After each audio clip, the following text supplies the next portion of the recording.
Good evening, our dear teachers. Welcome so much here at Moran Publishers.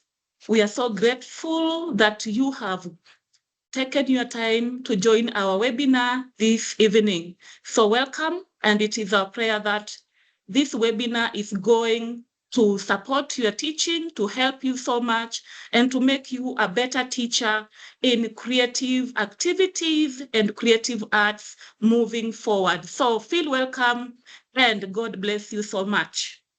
Now, before we can move any further, I would like us to commit this event to the Lord with a word of prayer. So let us pray. Our loving Father, in the name of Jesus, our Lord, we thank you and glorify you. Thank you, Lord God, for such an event that you have enabled us to hold and even to attend.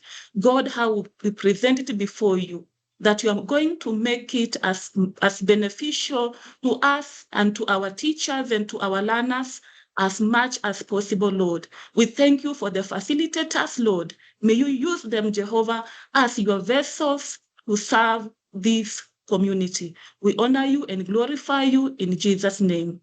Amen. So our dear listeners, teachers, parents, welcome so much. This event is organized by Moran Publishers. You are a publisher of choice, a publisher who cares so much about what you do as a teacher and as a parent, and who cares about the education of your child or our learners. So the aim of our webinar today is to arm you, our teacher and our parent, in the learning area of creative activities for PP1 to grade 3 and creative arts in grade 4.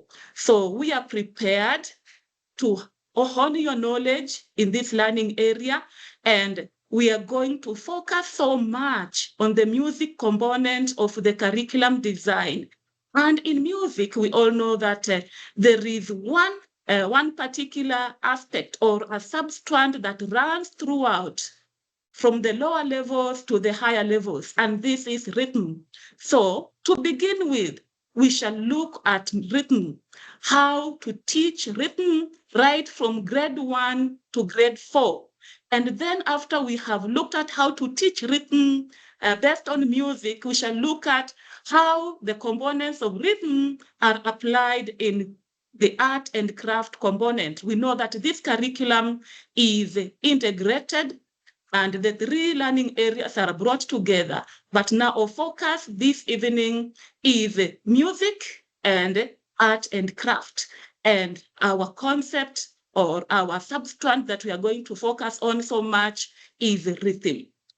So with me, I have a panel of qualified facilitators, teachers of creative arts, just like yourself, authors in that learning area, curriculum specialists in that particular learning area, who are going to take us through what we have this evening.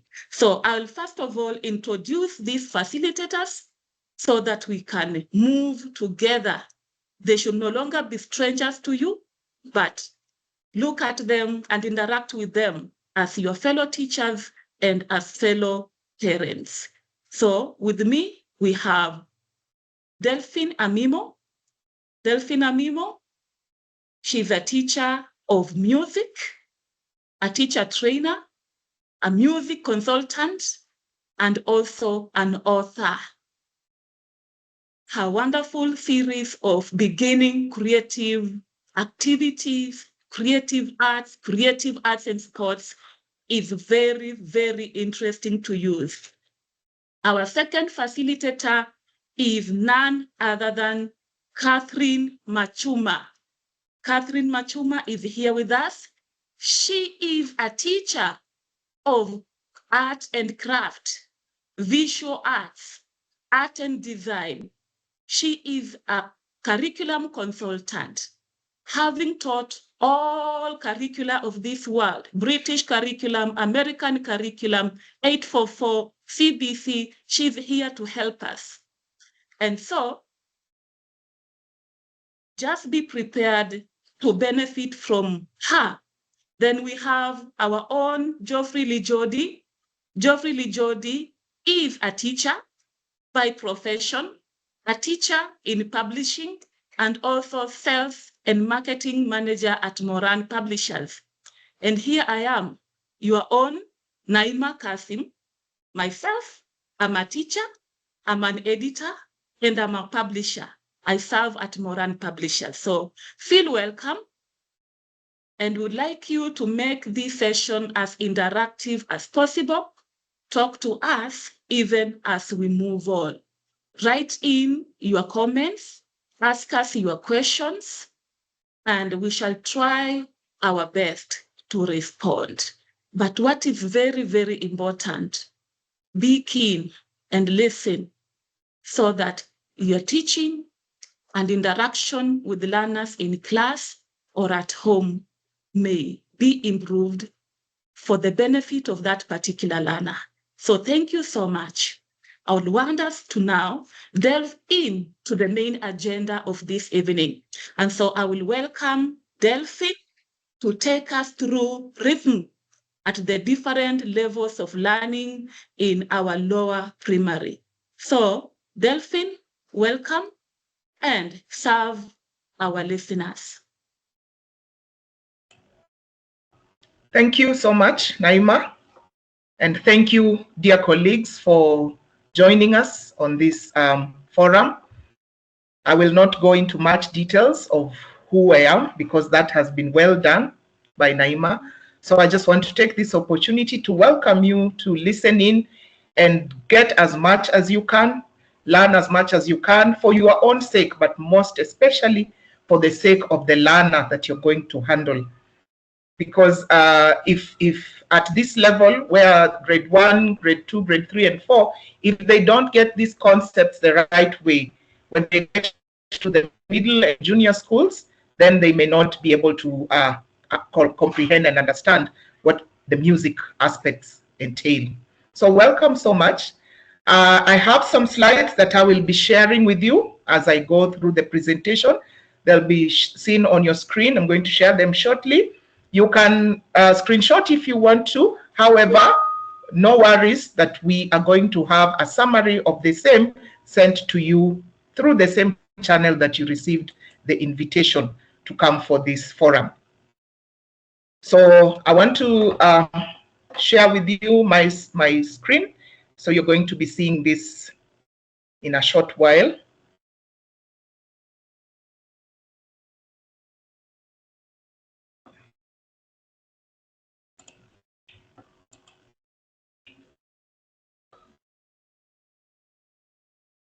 So just a minute as I share my screen.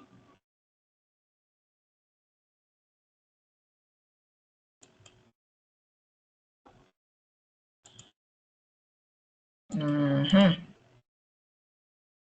would want to believe I can do this.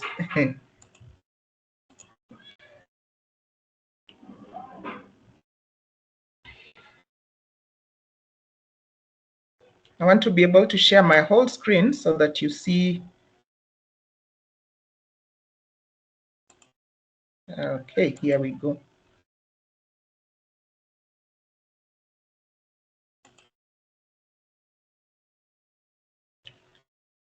Are you able to see the screen I'm sharing? Not yet, Delphine. Okay, what can you see? Because it is saying I'm sharing, but let me try again. You've shared, but you've shared the images of the people in the meeting. Oh, so I see what I have done. Screen, yeah, I am sorry. Let me do this again. So I want to share.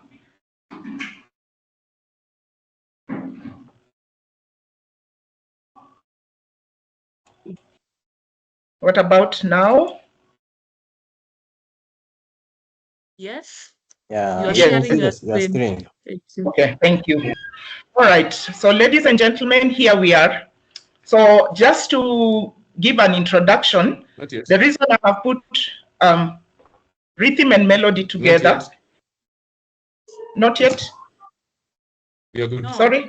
It's okay. Am It's okay. Oh, all right, thank you. Yes. The reason I have put rhythm and melody together is because these two work together. They are actually the building blocks of music. For a child or an adult or whoever to be able to understand how music works, they need rhythm and melody. If a child wants to learn how to play an instrument, they need rhythm and melody. If they want to compose music, they need rhythm and melody. So as much as we have separated them, all the time think of them as siblings who are always together. And if we get it right with the learner at the onset, then that will be good for us. So I want to first of all take us through the general approaches which are specific to this learning area. I know we use them in all the other learning areas, but if we can focus on the learner-centered approaches that I'm going to suggest here, these are now the general ones. After that, I will go to the specific ones covering each concept. But first, please, let's have inquiry-based learning for our children when we are handling concepts related to music. What does this mean? Ask the questions that allow learners to explore their own answers. Let's not be the ones giving them the information. Let us have them bringing out the information they have on whatever we ask them, so that they are able to generate their own answers to whatever we are covering. I have given two examples here. What do you do when you hear music? Maybe the learners will say, I dance, or I sing along, or I tap my foot. Then you ask them, what do you think makes you do that? And then they will say, probably it has a good beat. Probably it sounds very nice. And when you do that, you have introduced them to something called the beat in music. This is just an example. We'll explore it further in the SLO itself. The next approach you can use is experiential learning. And in this, we are talking about experiences that the learners have. Either they've gone through, or currently you can introduce the experience in class where they experience whatever formation or whatever thing they need to go through in that lesson. So we are drawing from learners' daily experiences. We're going to make reference, for example, to sounds they have heard before, or new sounds that we can introduce in class for them to listen to. So they will experience it that way. Then we have collaborative learning, where learners will work together in groups or in teams. This will do various things for the learners. First, they'll make the tasks easier. Some of these concepts, unless you do them with somebody else, they may not be easily done. Then they will also be able to get ideas from each other and enjoy learning from each other. So collaborative learning will be an asset to the learner at this level. Then practical activities. This is going to be a lot in our level because the learners will learn the concepts of rhythm and melody as well by doing. You will have hands-on activities that they can do, exercises that require demonstration. There will be a lot of clapping and tapping, which I am sure you've already experienced if you're already handling these sections. Now we want to go ahead now into the meat of the presentation, and we are starting off with looking at what the curriculum design has put in place for the learner to do. This is important for the teacher to help you understand what is expected, what is the outcome expected at the end of a lesson, or at the end of an activity, or even at the end of a substrand. So I summarized or lifted this from the designs that we have, so we can go through. This will give us a guide on what will be required of us. So in grade 1, rhythm is substrand 1.2. What are the learning outcomes? We have identify items that maintain a steady pulse or beat, play a steady beat on a percussion instrument while singing, create a rhythmic accompaniment to a song using body percussion, appreciate the use of percussions in creating rhythms. Grade 2, the substrand on rhythm is 1.3, and you will notice in grade 1 it was just rhythm, but in grade 2 it is rhythm and pattern making, because it combines an aspect of art and craft, which my colleague will present at a later time today. So what are the SLOs? Specific learning outcomes. The learner should identify different ways of creating rhythms in music, imitate repetitive rhythmic sounds for rhythm awareness, recite or clap rhythmic patterns of simple words to develop sense of rhythm, create rhythmic patterns based on simple words, create simple shape patterns by appreciate rhythmic improvisation as a way of developing rhythm skills. In grade 3, again, we have rhythm and pattern making. The learner is expected to identify different sound durations in simple songs, create a simple rhythmic pattern using long and short sounds, move in rhythm around basic shapes drawn on the floor, make random repeat patterns using found objects, then appreciate creating rhythmic patterns. In grade 4, which is the level we are reaching at in our presentation today, the learners, and here now we have gone back to rhythm, standalone. So the outcomes are interpret rhythmic patterns involving the crochet, the pair of quavers, and their rests. Write the French rhythm name using freehand lettering. Describe the qualities of a good rhythmic pattern. Compose a rhythmic pattern involving a crochet, pair of quavers, and their rests, and then enjoy creating rhythmic patterns. So these are the outcomes. Maybe we can have our microphones muted. Participants as we come in. All right, so these are the outcomes that are outlined in our designs for specific levels. It is important beyond the outcomes to understand what is the scope. How much is a grade 1 learner expected to know? How much knowledge or skill or concept are they supposed to cover at grade 1 as compared to grade 4? The reason this scope is spelled out for us is when in music, since rhythm, as you have already seen, goes all the way from grade 1 to grade 9, if you know concepts that are probably in grade 6, you may be tempted to introduce them to grade 1 or 2 learners, yet that is beyond their level. So we have to understand and stick to the scope of the design on what is expected of each learner. So grade 1, their scope is beat, body percussions, which include clapping, tapping, and snapping, then body percussion or percussion instrument accompaniment. Grade 2, we will limit ourselves to ways of creating rhythm, which include reciting, clapping, and humming. And as we will see that these are additions to what they did in grade 1. Then rhythmic pattern of simple words and shape patterns. Grade 3, their scope is short and long sounds, body percussions, which include clapping, tapping, snapping, and stamping. Then we have print making and pattern making, which is a scope they'll cover under the art section. In grade 4, their scope is the note values. There are many music note values, but grade 4 are only required to cover the crochet and the pair of quavers together with their rests. We're going to see what that is. They are also required to cover French rhythm names of the 2 notes, and the French rhythm names are ta and tate, note symbols and rest symbols, qualities of a good rhythm, which include variation of notes, repetition of patterns, and ending on a long note. Again, they've prescribed only these 3. There are many more at higher levels. And then under art, we'll have the freehand lettering. So colleagues, at this point now, I want us to go through. I will be giving you some specific approaches suggested for you as the teacher, some of which I have used them myself, and I know they work because I can see how the children respond and how they understand the concepts.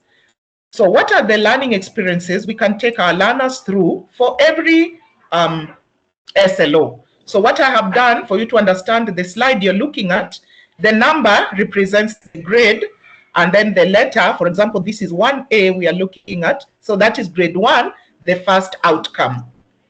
So that will form what is there will form what they should do to be able to achieve this. So for a learner to identify items that maintain a steady beat, first of all, please focus on everyday items. Remember, we talked about experiential learning. We focus on everyday items that naturally produce a steady beat on their own. These items that naturally produce a steady beat on their own. If you look at our book, the one that I am referring to right now, the learner's book, Beginning Creative Activities, there is a key inquiry question that is set there for you. You can use that one, but you can use others as well. So because a teacher is creative, you can come up with others that helps the learner to focus on this.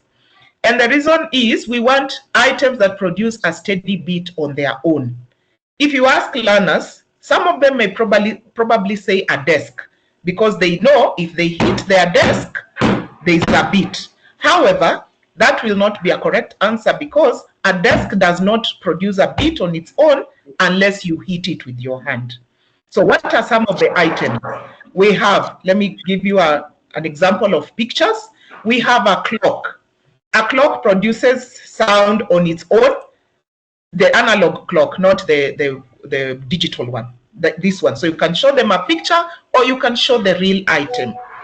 Then we have the wipers, the windshield wipers. There's an everyday item that learners can relate to. We will not assume they've all ridden in a car, but we can assume that they've seen the wipers of a car in action. So that sound that they produce is a sound you can relate to as a steady beat. The indicator of a car is another example to use with learners, and the sound of a tap dripping water, meaning that either it was not shut properly or it is a leaking tap. So if they can demonstrate those sounds. So what happens for you to handle this outcome? Let the learners identify those items, whether you will show pictures or you show the real items or any other that fit the description. Let the learners name the items using their proper names. They can also describe where possible at their level. Then let the learners listen to and imitate the sounds. If they can hear the sound in class, you can have a pre-recorded sound, or you can ask them using previous knowledge, what they've experienced, to imitate the sounds. And then let the learners draw the items in the best way they can. After that activity, which may take, I don't know, whichever number of lessons that you plan for, remember, every SLO, every substrand has an assigned number of lessons. So these activities I'm representing to you, you can divide them in the number of lessons as you plan your lesson plan. So after that, you explain the concept of beat. When we were looking at the scope, beat is the concept they are supposed to understand. So for young learners, what will we tell them? A beat is a steady, repeated sound, because they've experienced it in the activities that they've done. Steady, repeated sound. One of the things I do with my young learners is to compare these to a heartbeat. It is very easy because each of them has a heartbeat. So you tell them to put their hands on their heart and try and listen for the beat. They may not hear the sound with their ears, but they can feel it on the palm of their hand and make them imitate how that sounds. So they should be able to understand that it keeps beating the same way throughout. The only time it changes is whether someone maybe has run, so it goes faster, or slows down, depending on the situation. But it is a steady beat. So that is one of the ways to explain beat to them. So what is beat? Another way to explain, it's part of the music that makes you clap, tap, or march. If you remember the question you had asked them, what do you do when you hear music? So you tell them, that thing that you do, it is because of the beat of the music. It is the part that makes you want to dance or to nod your head. After that, you will go to the second one, B, where they're supposed to play a steady beat using percussions while singing. And there are two percussions here. One it is your body percussions. First, you'll have learners identify parts of the body. How you do this, Mwalimu, is at your discretion, whether you want to point the body parts on their own bodies or you want to have a picture that is labeled, but they identify the parts of the body that can make beats, not all the parts. For example, we are not going in this area, we're not going to identify the nose because it doesn't have a beat. So we are doing hands and feet. Why? Because these are the parts of the body that create percussions. And these percussions are clap with your hand, stamp with your feet, and tap with the palm of your hand, maybe on a surface. So after you've done that, let the learners select a simple song that they can sing together. So they sing first. It can be a song they know, or a simple song that they can learn and sing together. Then another way of doing this is now having them clap and sing at the same time. You can have each one clapping and singing, or you can have them in groups. One group claps, the other one sings. Then they switch roles. One group claps, the other one sings. The idea is to emphasize the steady beat.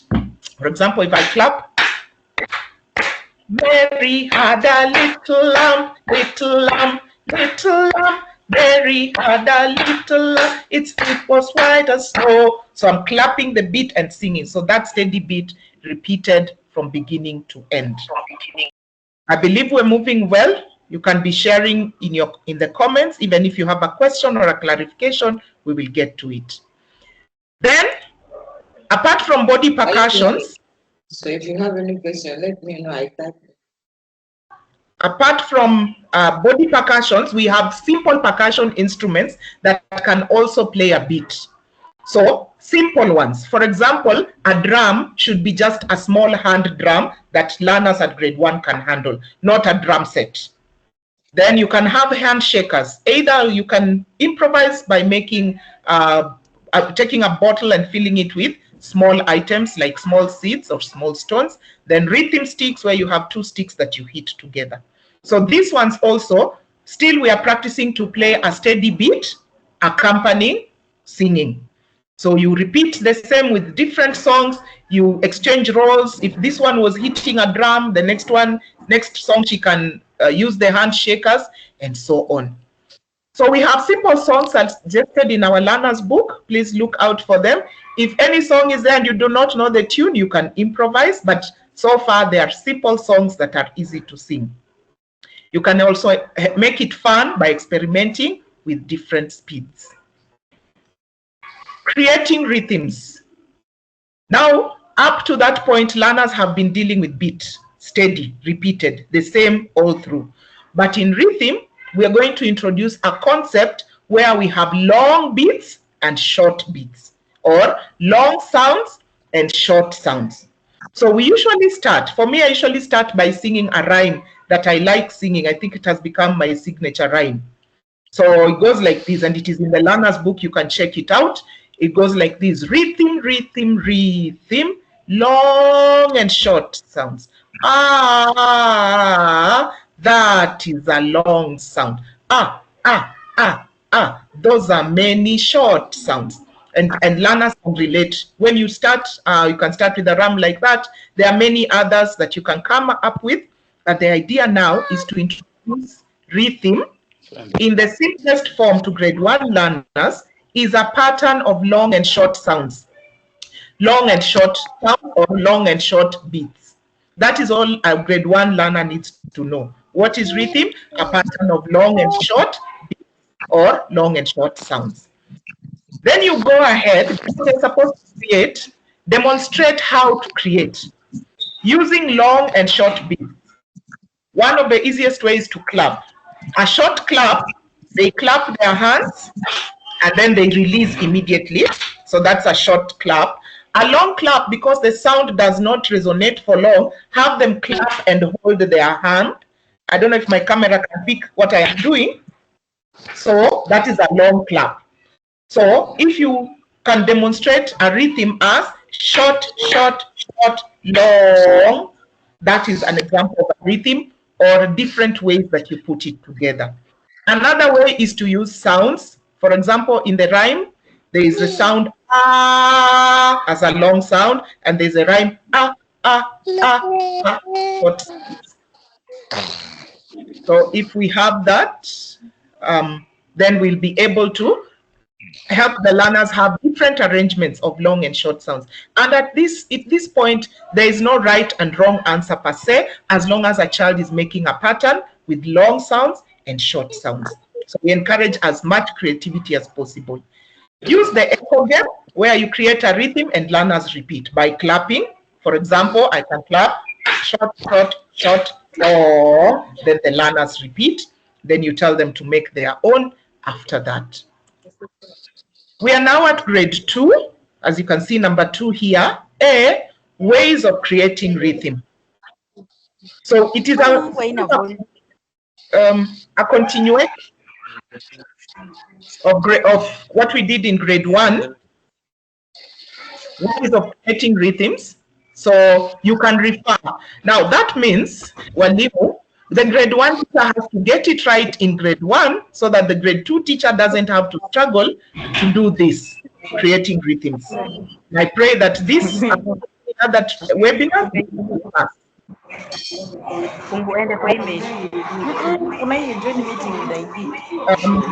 sometimes your microphone so that we can communicate. Your email, the bottom of the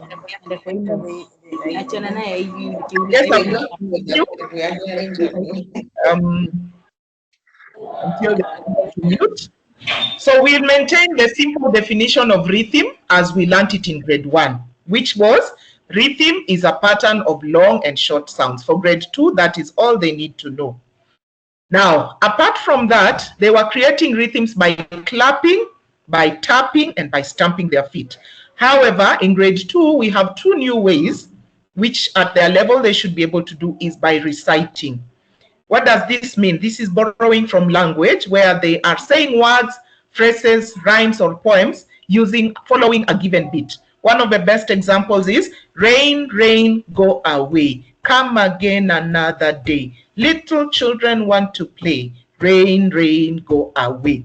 So the reciting, make sure it is rhythmic so that they can hear the ta, ta, ta, ta, ta, ta, ta, ta, ta, ta, ta, as they recite those words. That's a way of creating rhythm. Then you can use humming. Now, these 2 are prescribed in the design. These ones are there, so we have to use them. Humming is a tuneless sound made by your voice. So it is actually sounds. So you can do a long one. The learners can do a long one. You can do a long one with the learners, and short ones, and you use them and you create rhythms in different ways. Please repeat this for reinforcement, because it is a concept that if it is not done well, it may not make sense, because humming usually is mostly used in singing melodies, but here we want to use it in creating rhythms, just to understand long sounds and short sounds for the learner. Then 2B, there is repetitive rhythmic sounds. Again, this refers to what they learned in grade 1. If you can recall back where I showed you the pictures that of items that make repetitive sounds.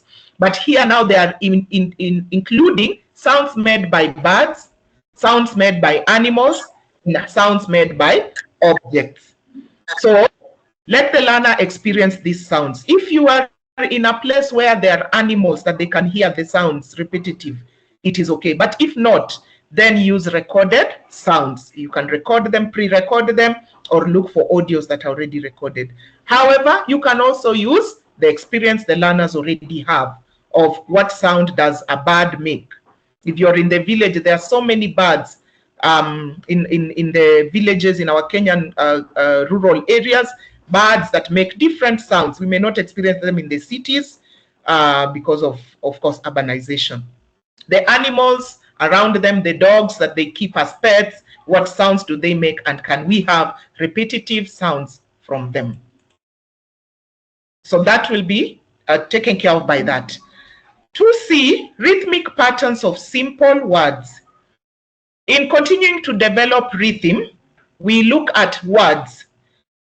However a word is pronounced, it has a rhythmic pattern. We may never have known it, but when our teachers in preschool are teaching pronunciation of words, they use the rhythm of words. Now, this concept has to be understood at this level, because at higher levels, when they are creating music, they will have to put words to a rhythm. So rhythm of words, how do you handle this? We start by using simple words. The best word to use is a learner's own name. For example, if a learner is called Tom, that is how they pronounce their word. If a learner is called Elizabeth, how they pronounce their word. So we'll hear there are some words that are long, some words that are short. Some have one syllable, some have many syllables. So what is this rhythm of words? It is simply how the word sounds when you pronounce it, such that you can clap that rhythm or tap that rhythm. So if a word has one syllable, in essence, it is equal to one clap, which means that word has one beat. If a word has two syllables, it means you will clap 2 times, which means that word has 2 beats. 3 beats the same, 4 beats the same. But the rhythm comes in the way it is pronounced. So we have to emphasize. Let me use a good example is the word karatasi. When you tell learners to clap karatasi, chances are they will clap karatasi, which is correct in the term of beats because those are 4 beats. But in the pronunciation, we don't say the word karatasi. We say karatasi, karatasi, not karatasi. So we want to insist that they pronounce the word well and clap the way they're pronouncing, so that we get the concept of long and short sounds. In this word, karatasi, you will hear that ta is a long sound, kara and si are short sounds. I'm just giving an example of this word so that you can apply it even to other words. Karatasi, karatasi, okay? So, do this with their own names. Let the learners clap the rhythm of their own names. Let the learners clap the rhythm of words. Some of the simple words are already there in your books. In the learner's book, you will look at them, then you can add your own. Make some cards with those words for learners to play a sorting game where they put the words or names with the same beats grouped together. You can go out, you can play the game in class or go out and play the game like you would in a mingle game where they mingle and then you say anyone with a word with 2 beats, they go join together as the others stay. Creating rhythm using words. So once they have understood that each word has a rhythmic pattern or has a beat or 2 beats or 3 beats, now they use that to create rhythms. So they use the words. Start with one word, repeated over and over. For example, if I say mama, mama, mama, mama, and we are repeating that word over, we'll create a rhythm.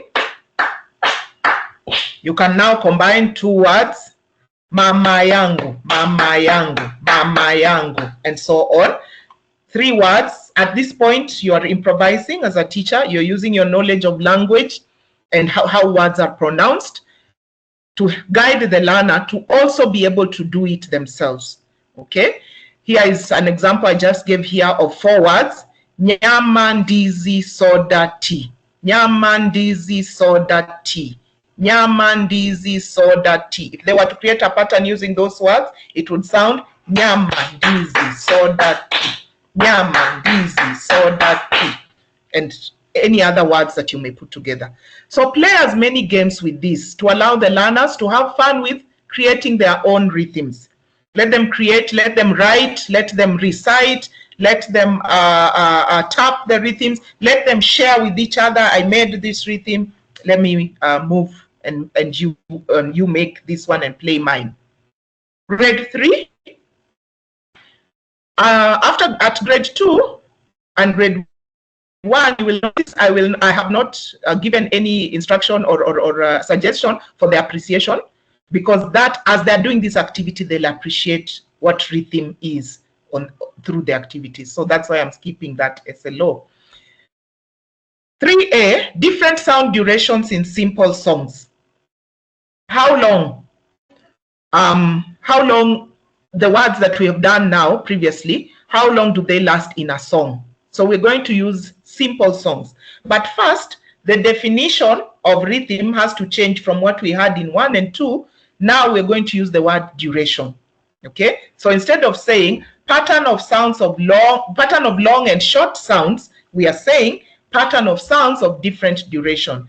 Just adding to the vocabulary of this learner, bearing in mind that duration actually means how long or short a sound lasts.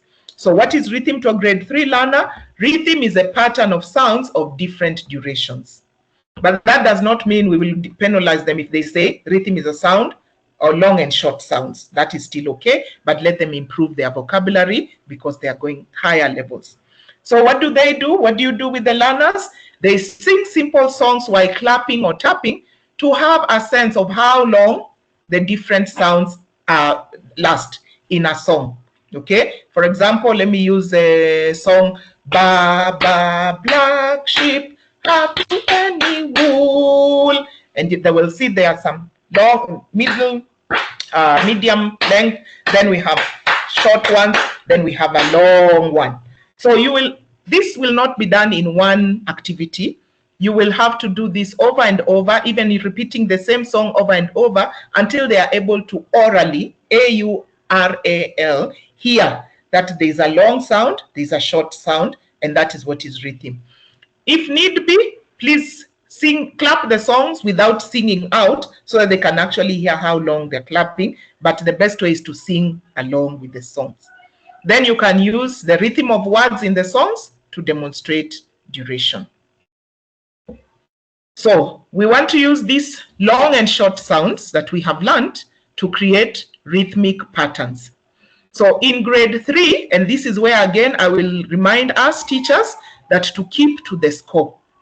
So we are reviewing rhythms from the previous grades, but in grade 3 they are being introduced to these 2 syllables, actually 3. The syllable ta, T-A-A, then the syllable ta, then tate. Now, these are syllables that are used to represent different durations of beats in music. Okay? They represent music notes. Now, that information is not for a grade 3 learner. We are not going to start telling the grade 3 learner what this is, what ta is, what ta is, and what tate is. Okay? So we're going to stick to the duration. So we're going to have ta. Let's start with that one. Is a long sound. Let them hear it. Ta. And then ta is a bit shorter than ta. And then tate is 2 short sounds put together. So that is how we're going to present that concept to them. And have them repeat this over and over, reciting it over and over, so that they can use this now to create rhythms. So have them write rhythms using the different orders of this. They can have ta, ta, ta, ta, tate, or something like that. Many different ones. You can have each learner write their own and share with the class what they have written, and they say it out loud. If possible, they clap it out loud. Remember, if it's a short sound, they clap and release their hand. If it's a long sound, they clap and hold the sound. So learners create this, and then they share with each other, then they perform using their body percussions. Please do not, again, I repeat, do not be tempted to explain what those sounds are in grade 3. After they've created rhythms, again, they will use them for accompaniment. Accompaniment is a new word in grade 3. Please explain to learners that accompaniment means when instruments are played alongside someone singing. That is what accompaniment is. That if I'm singing and someone is playing a drum, that is an accompaniment. If I am singing and somebody is playing a guitar, that is an accompaniment. So that they understand it is singing, but there is an instrument being played. So these rhythms that they have played, they should be able to do them on percussion instruments. We are focusing on percussions. And then someone sings, someone plays. They can do that in pairs, they can do that in groups, so that everyone gets a role and they exchange. Now we are at grade 4, and I dare say this is where now the music proper begins to take shape, where we have musical terms, musical symbols, and so on being introduced to learners. And that is why I was saying don't introduce them at the early years, because it is not yet at their level as prescribed by the design. So what are the learners doing in grade 4A? They are required to interpret rhythmic patterns involving the crochet, the pair of quavers, and their rests. So what you will do first, before bringing in these big terms, refer back to the ta and tate. Leave alone the ta, that one is for grade 5. The 2 syllables they learned in grade 3, refer them to them now. And this is now the time to explain that these syllables were representing something called music notes that I used to write music. How I explain it to my learners is I tell them, when I want to write a word, I use letters. If I want to write the word music, I use letter M, U, S, I, and C. Now, if I want to write music, I use music notes so that they know for me to have music, I need the notes. Just like for me to have a word, I need the letters. So now that is how I introduce the notes. You can borrow my idea or you can have your own, as long as now they'll understand, instead of thinking long sounds and short sounds, I am going to use music notes. Which are these notes? And grade 4, we are only learning crochet and a pair of quavers. Let us not introduce the other many notes to these learners at this level. Let me give you a picture. I know you have seen them in your books probably or in the design. This is the crochet note, the one that has only one note standalone. Here is a crochet. This is a pair of quavers. A pair from English language means 2 things that are together, that are joined together or work together. So it is important to tell the learners at this level that this is a pair of quavers. However, they should know that this is a quiver on its own. This is for knowledge sake. The one quiver is for knowledge sake, but this pair of quavers is what they'll be using in their rhythms. So let me go back to the back slide.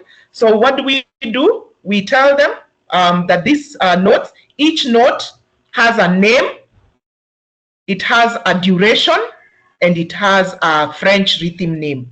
So for example, the crochet, which is 1 count being the duration for which it lasts. Now we no longer say long and short, we talk about the number of counts. A crochet has 1 count, and it is French rhythm name is star. 1 count means you clap once, star. So everybody in the class claps, star.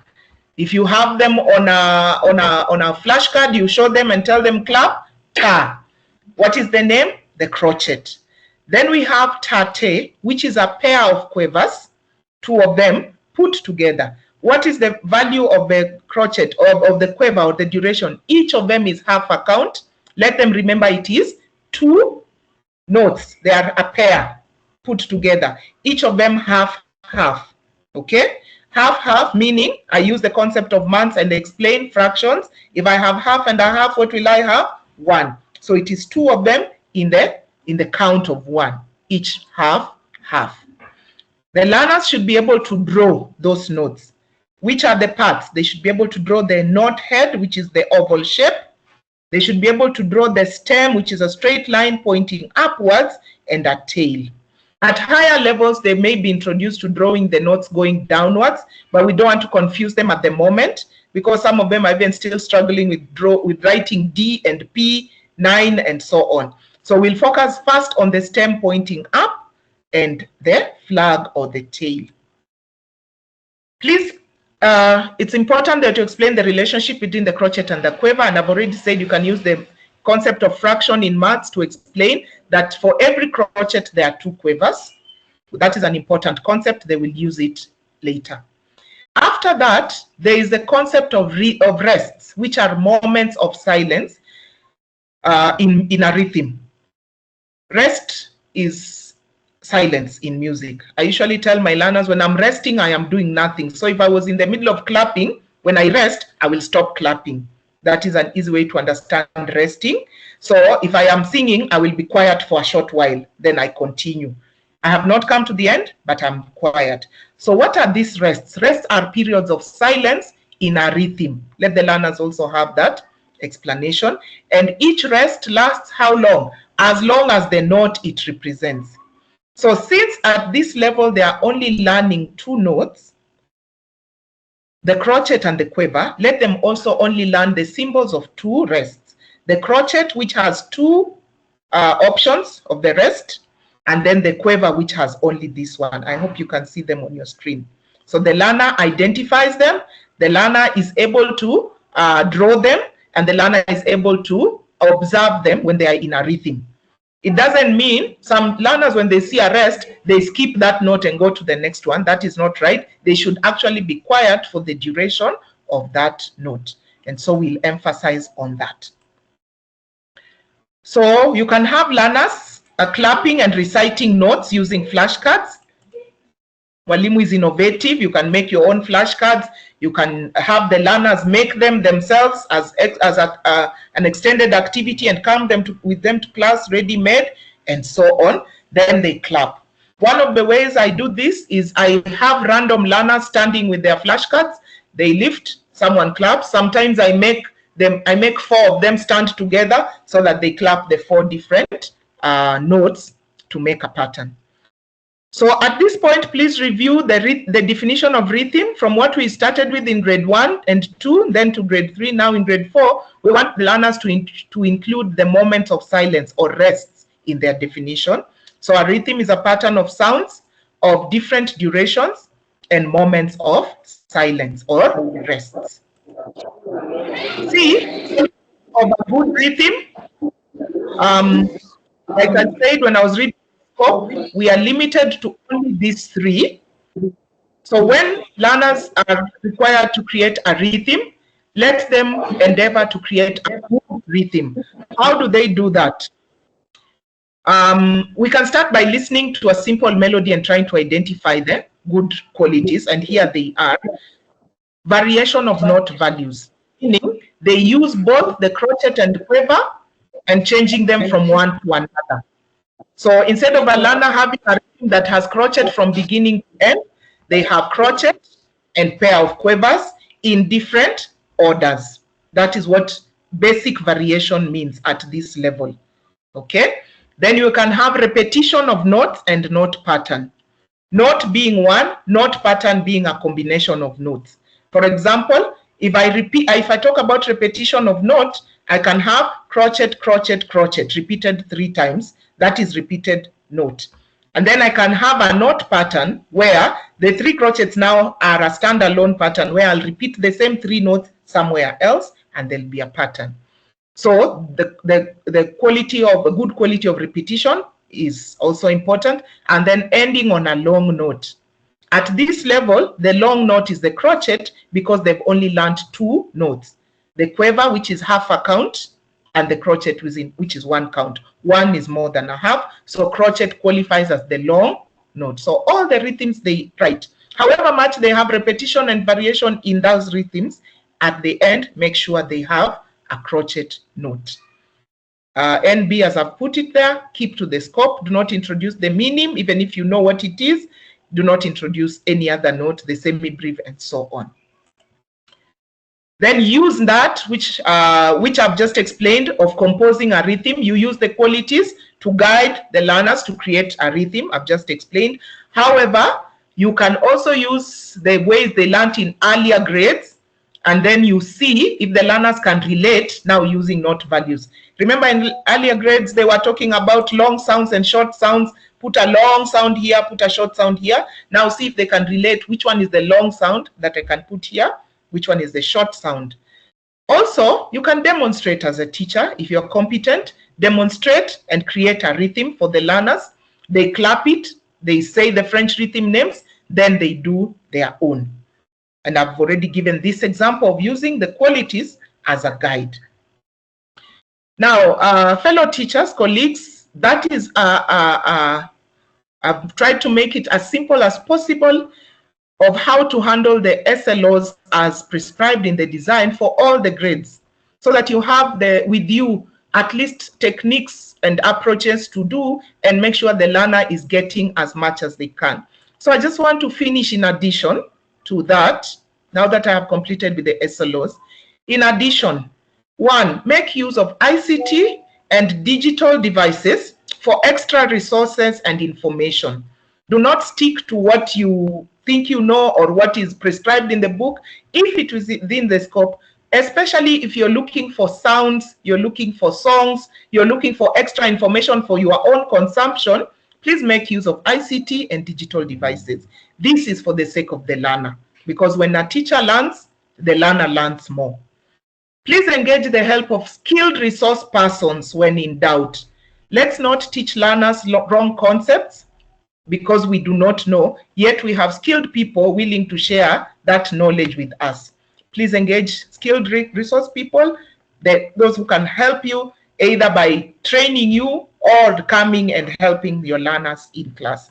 Make use of KICD approved materials such as the Moran learners books and teachers guides. If you make these books your companion, you are good to go. In conclusion, I have these three quotes for you. Rhythm is the heartbeat of music. Let the learners feel it.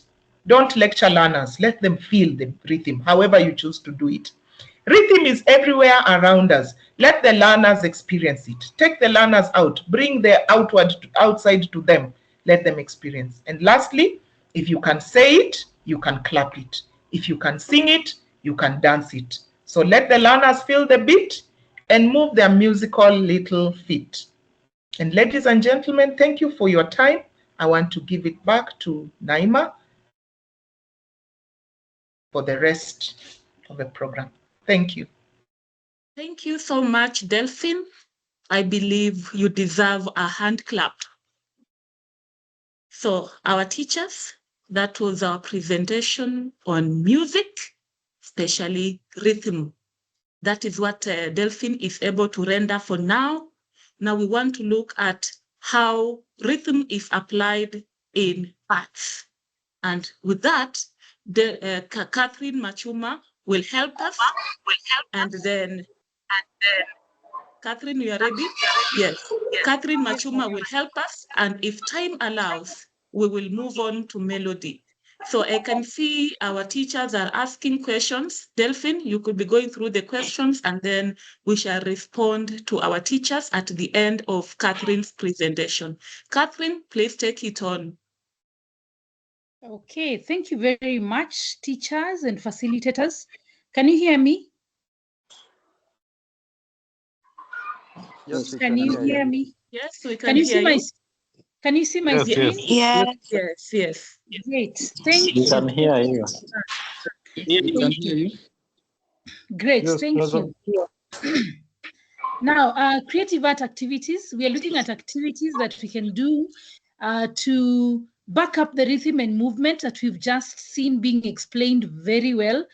I didn't think I can teach music, but now I feel like someone should give me those lessons because I've learned, and I think I'll do very well. Rhythm as applied in art in grade 2, 3, and 4.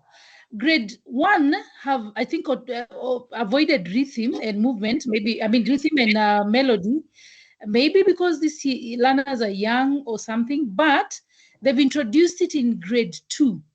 And this is very simple, in a very simplified form. In grade 2,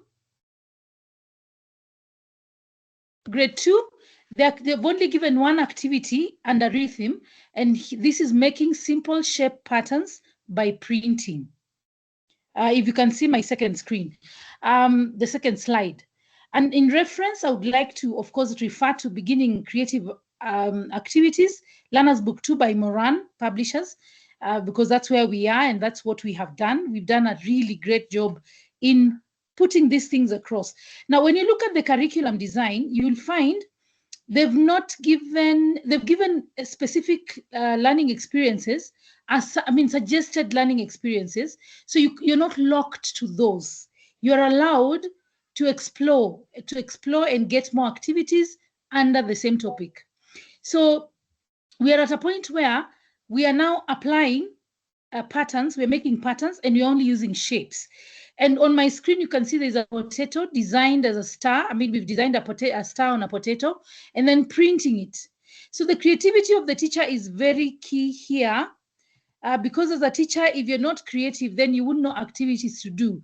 And of course, we all, by grade 2, they know shapes. They've been learning them all the way from PP1 and PP2. So right by now, they know all the shapes. And so it's easier to start with the known. And so in this case, we are looking at the basic shapes that we know: circle, square, rectangle. Now, how do you use them in creating rhythm? Or how do you use them in creating patterns? I have an example on the next slide, which is a drawing, of course, and then you have shapes in color. And so you're allowing the color, you've photocopied or you've drawn or you've printed, and you're telling the children, can we color by shape? So or shape by color. So we're looking at all triangles being red. Of course, now they're learning colors and they're also learning shapes in this activity. You can decide you're going to use Play-Doh or plasticine to make shapes. You see, you're introducing the concept of making patterns using shapes. So you can use Play-Doh. You can move on to cutting out papers or cards which have shapes and colors, get out of class and create simple games. Okay, when you look at the learner is holding a yellow square and it's trying to jump on yellow squares only. So you're enhancing the concept of squares by creating an activity that is a game. The next one, you could say to cut up the shapes and make simple forms. Remember, we're supposed to make patterns. And so we are trying to build the concept more, make it fun, and then allow the learners to do the activity. So you could decide you're going to cut up shapes and you make little hearts. Okay, you can even use the shape. Somebody's speaking. You can use the shapes.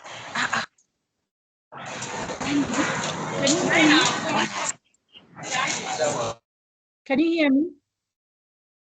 Yeah, proceed. Yeah, we can. Hello. Okay. Proceed. Thank you. Those who are talking, those who are listening, please mute your mics. We can hear a bit of talking in the background. So simple shapes creations, you can make a human. You're drawing a person and you're using shapes.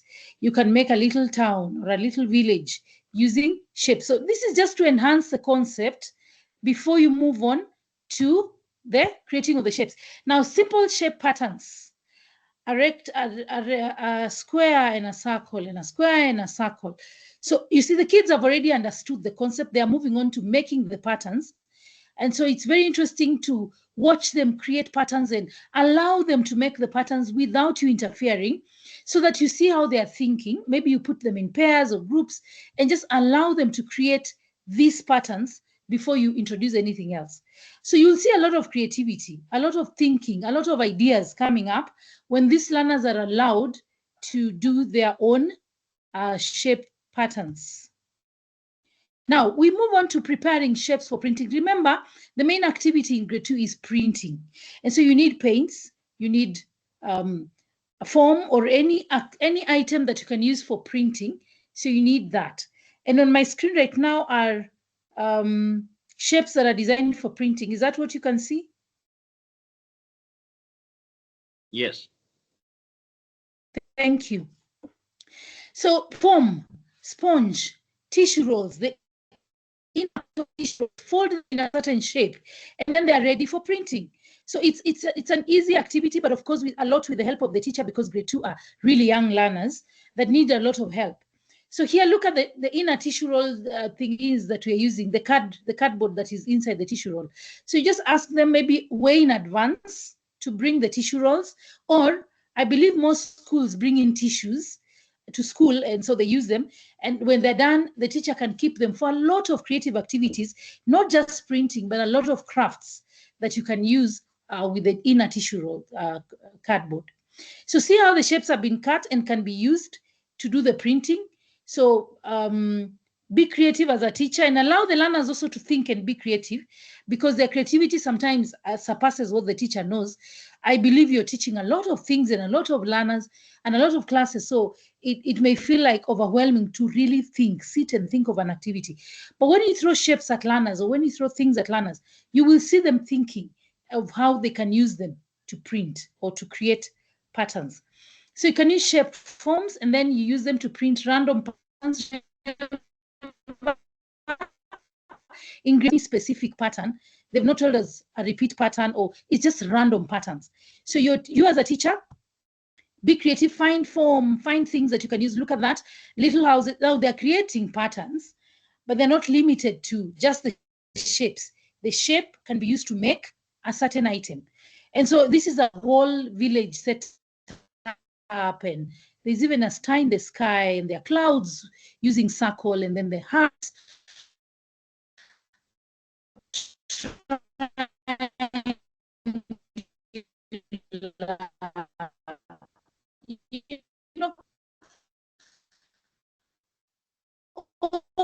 Use it to print. So depending on what you have available, remember CBC that is a very key thing to do, because we're looking at learners who are even in Northeastern. How will they access some of these things if they don't improvise? So a piece of wood found somewhere can be used for printing. So once you've taken the tissue roll inner things, you can now make your patterns, different shapes, print and repeat in whichever way. Remember, they're random because they just hear grade twos. They don't know specific patterns, but they just can create anything. And so you allow them to explore, and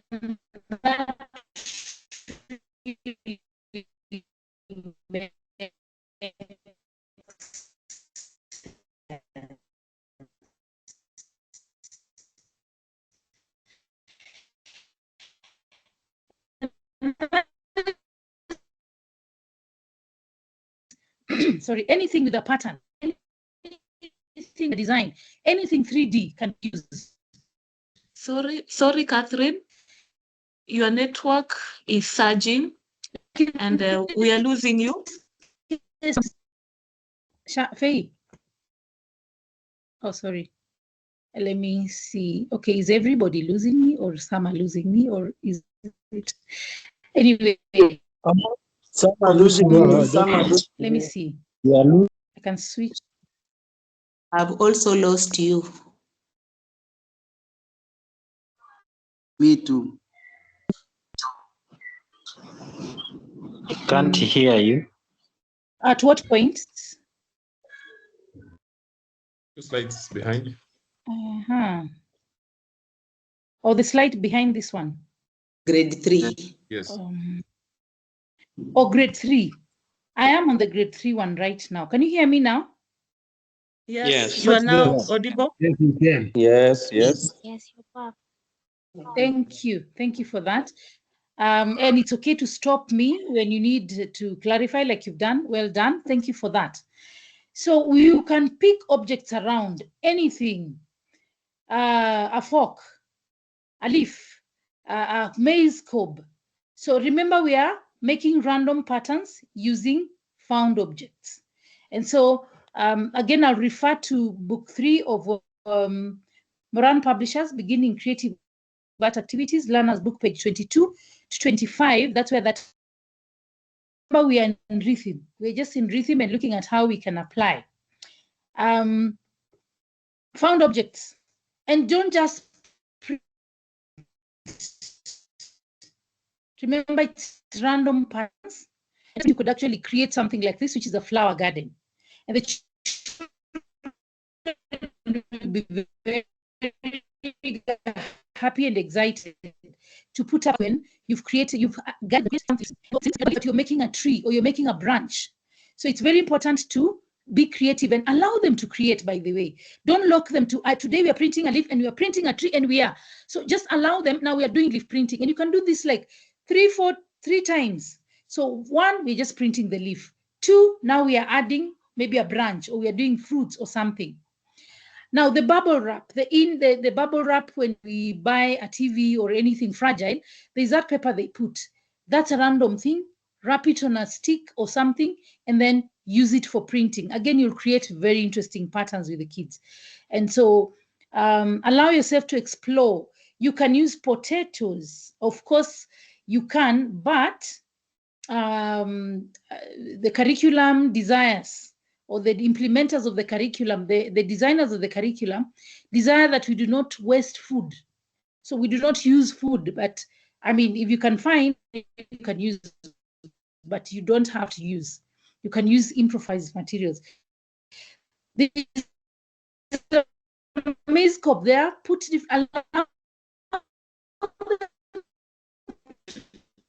color.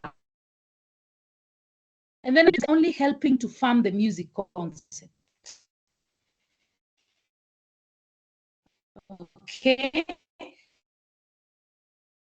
So because it's one that we are backing up what we've just heard from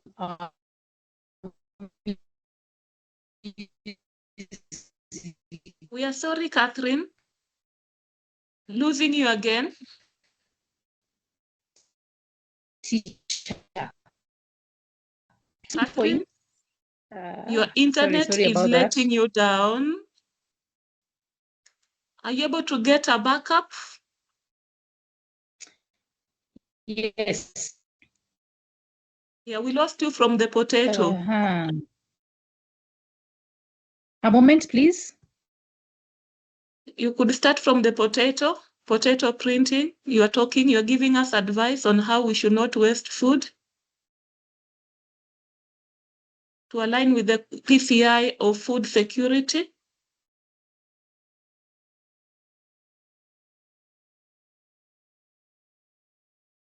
Okay. Dear teachers. Now? Okay. Yes. Sorry. Come on. Can you hear me now? Yes. Okay, the potato, we had said we don't do food wastage, but you can use a maize cob or dry maize to do printing. Sorry about that. Soda bottles, I had said have, soda bottles have a nice pattern below it, under it, and under the bottle. So you can actually use it to print, to create interesting patterns using random objects like those. Now, if you take a polythene paper bag and wrap, blow air in it and wrap, you can use the bottom of it. If you turn the paper upside down and then wrap it, you can use the bottom of it to, put paint and then print. That's a random object. And again, we had done this. We saw how you can use the fork prints to create random patterns.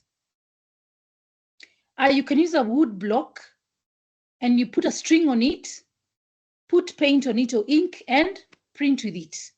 Food wastage, but it's just an example of how you can use an orange, or because the orange and the lemon have a very interesting pattern, so you can use those to print.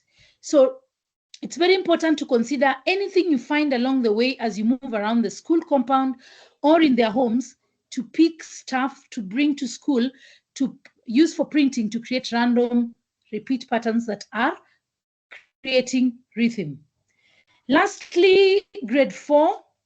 I'm now in grade 4. And remember, you learned about the writing, the French rhythm names, which is ta and tate. And so in grade 4, the only art activity they've given is that you're using freehand writing to write the French rhyme rhythm names. And you can see how I've given you ideas on how you can do different handwritings. So first of all, allow the learners to write, see what they come up with, and then suggest what they can do. And then art linked to music makes rhythm as a topic very interesting, and of course, very for the learner to understand. And that is all from me. Sorry for the few hitches we had. Thank you very much. Back to Naima. Okay, thank you so much, Catherine, for that presentation. Our teachers, we apologize for the loss of network. And if at all there is any other point that you would like us to emphasize on, kindly feel free to write to us, to call us. We have shared a telephone number on which you can call and reach us. You can also reach us on this wall, type in your message. You can write an email to us. We have an email address that has been shared on the screen, that is info@moranpublishers.co.ke. Remember, Catherine and Delphine are your fellow teachers, and they are ready to serve you and help you so that you can help your learners excel in this learning area of creative activities and creative arts. So you have seen how rhythm blends so well in music and art and craft. So at this juncture, we would like to introduce ourselves to let you know which book can you use when you are teaching, okay? The presentations that have been made by Delphine and Catherine are based on our books, Moran Publishers, Beginning Creative Activities, Beginning Creative Arts for grade 4. So I would like to introduce Mr. Lijodi to tell us what we can use or how you can get these teaching and learning resources to use in your art lessons, to use in your music lessons when you are handling creative activities and creative arts. Lijodi, you are welcome. Asante. Thank you, Naima. And thank you, our presenters, our two teachers, Catherine and Delphine. I'm a teacher of social studies, but I can assure you on Monday I'll be in a class ready to take on music and a bit of art. So my name is Geoffrey, sales team, and we are here to equip you with skills that you can use to bring the books out. And as we speak, Lijodi, we kindly have approved strengthen your internet. books. We are losing you. Okay. We are losing you. Check your internet connectivity. Okay. Am I loud now? Yes, speak on. We want to hear whether you are smooth all the way. Asante. Okay, let me know when I drop so that I can switch my internet. So as I was saying, we are pleased to interact with our teachers, and we are here as we equip you with the skills that you can utilize in the class. We have the books together with the curriculum designs that will enable you to be an effective teacher in classroom. Before the rationalization of the curriculum, you all know we are the only publisher who came first with the learners' activity books in music and in art and craft and in physical education. So as we transit into this rationalization, we want to assure you that, again, we have very strong products ranging right from ECD. In ECD PP1 and PP2, we have the first steps creative activities. We are giving these learners at that age the first steps that they need so that they become better as they grow, as they come up with the grades, be better in creative activities. When you transit to grade 1, 2, and 3, again, we are approved in grade 1, 2, and 3. And the title for our series is Beginning Creative Activities, grade 1, grade 2, and grade 3. And all these are again approved. And then when you move to grade 4, 5, and 6, again, our title is still Beginning Creative Arts. And here you'll see, again, we are approved in grade 4, grade 5, grade 6, and all these have teacher's guides that will enable you to have those effective lessons. Grade 7, grade 8, and grade 9, again, we are approved. And again, we encourage you to have a moment to interact with these books. So someone was asking, how do those books look like? Here is the beginning creative activities for grade 1. All have these books in the bookshops. They're available. Your author is there, Delphine. She has done those books with other authors, well-researched, well-experienced teachers in the field, in schools out there, just like all of us. There is the grade 2. And here is the grade 3, the grade 4. And then we have grade 5 and grade 6. almost the same color. Then grade 7 and grade 8 will be out in another 2 weeks. You already have the grade 9 with you.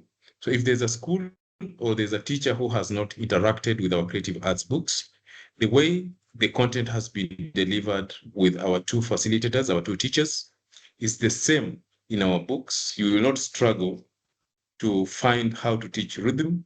You will not struggle on how to give learners activities on painting. You will not struggle on how to give or guide learners in molding and even in writing as it has been presented. So someone might ask, are you only approved in creative arts? No. For those who are here, maybe you are leaders in your schools, you can share with your colleagues. We have also been approved in all the learning areas in pre-primary 1 and pre-primary 2, that is in environment, in Kiswahili, in mathematics, in language, and in creative arts. Again, when you come to grade 1, 2, and 3, we are also approved in all the learning areas. Our titles are there: skills in English, studies of Kiswahili, enjoy mathematics, beginning creative arts, our faith CRE, our world environmental. Grade 1, 2, and 3, all those titles approved by KICD. We are transited to grade 4. Again, we are approved in this era of rationalized curriculum: Kiswahili, English, mathematics, creative arts, CRE, our faith, Moran social studies, Moran science and technology, beginning agriculture. Grade 5 and 6, again, we are approved in all the learning areas: English, agriculture, Kiswahili, social studies, science, CRE, creative arts, and mathematics. We proceed to grade 7 again, and grade 7 we are again approved in all the learning areas: creative arts, agriculture, CRE, mathematics, Kiswahili, social studies, pre-technical, English. Again, the same applies to grade 8 all the way to grade 9. So teachers, Moran publishers, we are the cornerstone of knowledge for humanity. That is our vision. We assure you, we do research and we use teachers to write these books through research, and we have content that is passed by KICD, and we believe it is time for you to change whatever that you are using so that you can adapt to our titles. Apart from the course books, again, we have the first and the best approved atlas for grade 4, 5, and 6. And this year, we have presented to you at the Junior School Atlas, again, the first and the best approved for social studies. I know we have teachers of English. You know the effect of reading. We have the best and the latest CBC readers in the market. For those who are teaching junior school, there are no set books. You all know that. We have junior school readers, Song of the Bee, Burden of Guilt, A Very Frank Customer, Buzz of the Web, Visions in the Skies, The Moonlight. All those are approved by KCD. So we wish to encourage you to interact with us. You have our contacts. We are ready to come to your schools. You are ready to come to your sub-counties. Arrange yourselves. We shall bring these facilitators to you so that we are better teachers as we transit forward. Thank you very much, and we'll be looking forward to hear from you as we plan for the next webinar that will be coming very soon to tackle melody. Asante sana, and back to our moderator. Okay, thank you so much, Geoffrey Lijodi, for helping our teachers know the range of products that are provided by Moran East African Publishers. We can assure you, teachers, that our products are of high quality. and we are here to give you support on how you can use them. I can see you asking so many questions. Some of you would like us to handle PE. There are more questions on melody. Yes, as Lijodi has said, we shall have our next webinar. We plan to have these kinds of webinars as often as possible. And even next week or the week after, we shall call you for another webinar. That one will be targeting melody for grade 1 all the way to grade 4, and then we shall move on to grade 5 and 6. And in our next webinars, teachers, we want to assure you that we shall have all the 3 components of creative arts included. So we shall also have our facilitators for PE coming in to help us understand what are these rounds, what are these balances, and so on. So keep following us, share your telephone number, your email address with us, and we assure you that we shall use it just for this purpose, inviting you for the webinars or sharing the slides that we have used here with you. So feel free to do that.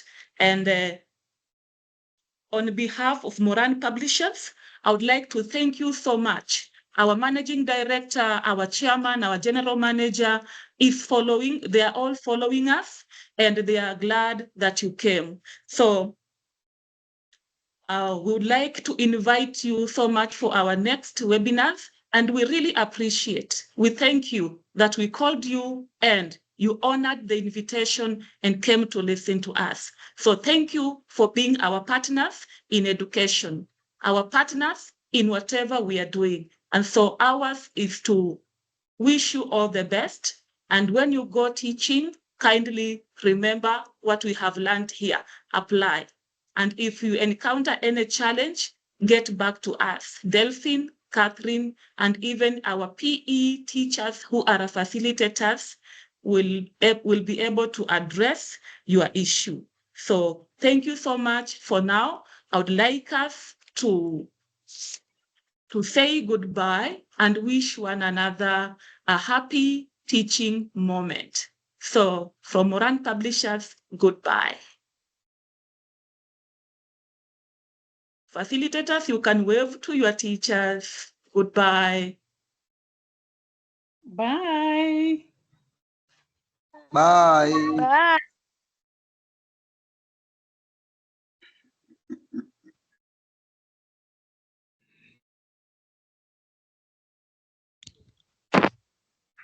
To our facilitators, goodbye. Bye. Bye. Thank you for coming. Bye. God bless you. God bless We you, hope you've learned Mary. something. God bless you, Thank Joyce you. Mutoro, Esther, Faith Keremi, Otieno Auma Ben, Kevin. Thank you so much, Teacher Kevin. Joyce, Magdalene, John, Esther.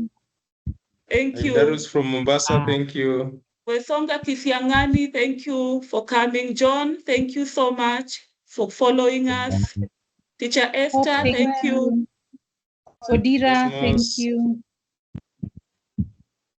Mary Wandera, karibu sana, asanti.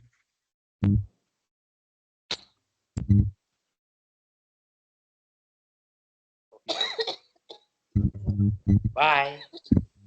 Goodbye. Ben Goodbye. Kevin, asante. Ferdinanda, my dear, thank you so much.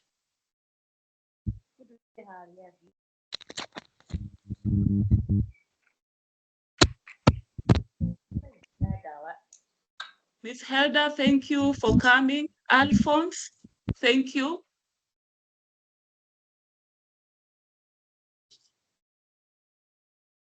Oscar Okwiri, thank you for coming. Caleb Ngwe, thank you so much for coming. Madam Delphine Amimo missed part of your presentation. If I can get the way she started, I got in when she was delivering. If she can at least get as a video, a voice recording, I'll be happy. From which part were you able to catch up? We shall share the whole video on YouTube Oh, and share the link. sawa sawa. I'll be glad. Okay, just log into Moran website and then you will get the link. Thank you. Thank you. Fine. Thank you. Welcome. Teacher John, thank you so much for coming. You are highly welcome. It was a nice Thank you. session. I I've wish I could enjoyed. have seen your face. Welcome. There are more and more to come. Asante sana. Yeah. The question I was asking, I had a question Yes, Teacher John. concerning science and technology grade 4. Yes. The other time we met with your team at Little Wonder, I requested Yes. for the science, but they did not have. Are we able to get the copies? Are they ready? Yes, they're very much ready. Kindly give us your details, your telephone number. 07 07 27 26 0727 0727 21 okay 88 yes 92. 92. You said your school is called? Vikan Kasarani School. Okay. Yes. Yes, that's and your teacher John. Yes. Okay, the gentleman seated right here, Geoffrey Lijodi, will get in touch. He's the one to help you. Plus I think I'll talk to the team Yes. so that we see whether we can also get the creative arts for grade 7 and 8. Okay. Yes. Okay, thank you so much. You'll be served. Asante sana. Karibu sana. Have a nice weekend and a nice work. Thank you. You too. God bless your work and your school. Asante sana. Thank you, Damaris Kioko, for coming. Thank you. Beryl, thank you for coming. Lydia Arambu, thank you so much for following us.